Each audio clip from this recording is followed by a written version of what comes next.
Dobar dan, dragi studenti, konnichiwa. Danas imamo još malo književnosti, srpske književnosti koje sam ja malo prevela na japanski, tako da ćemo malo učiti japansku kroz srpsku književnost. Evo samo da podijelim, imamo Desanku Maksimović, još jednom.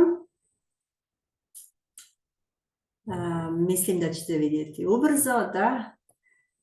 To je zbirka poezije pretežno za djecu ili za djecu i zove se, odlomak od ove pjesmice zove se Mače u džepu. Evo tako, mislim da ćete da vidite. Znači, ovdje možete da vidite jednu malu macu koja nije bijela kao što je Desanka opisala, no mislila sam da je ovako neko malo mače, da imate malo neke ilustracije. Znači počinje ovaj odlomak.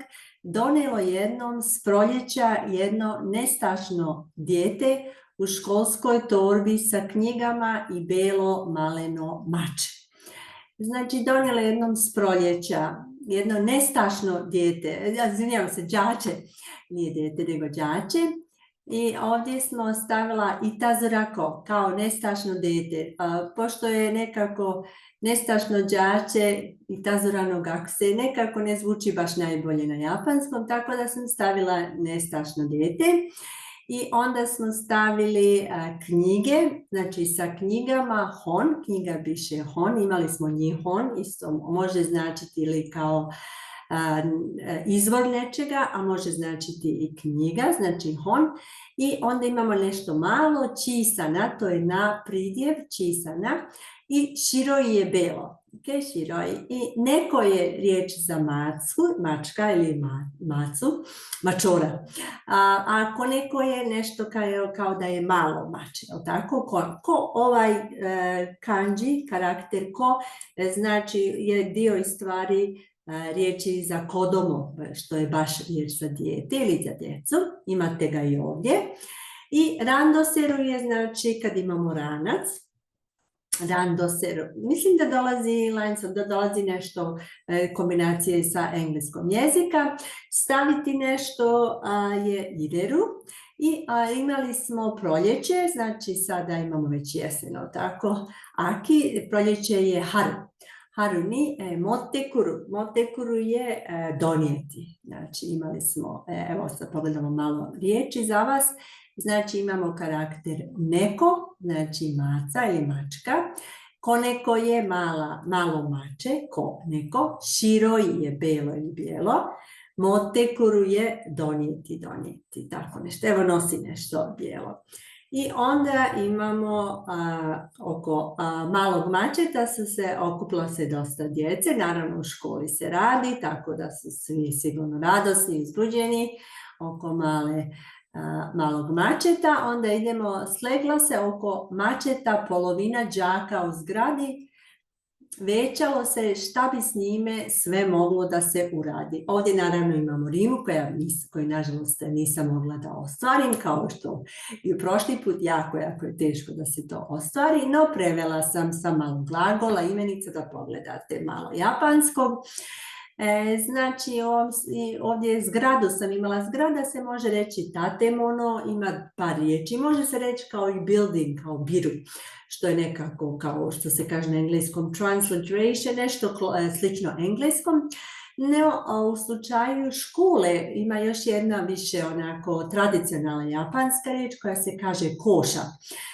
Znači zgrada u smislu školske zgrade, ja? Dio koša. I onda imamo oko polovine, ili malo više od polovine, hansu. Hansu je pola. Ovaj karakter han znači kad nešto dijelite na pola. Možete da nekako zamislite taj ornament, tu sliku, jel, da dijelite na pola, imate ovdje. Hansu. Iđo je više. Gakse je studenti. Gakse i kodomo, izvinjavam se, koneko, no mavari, znači oko mačeta su se skupili.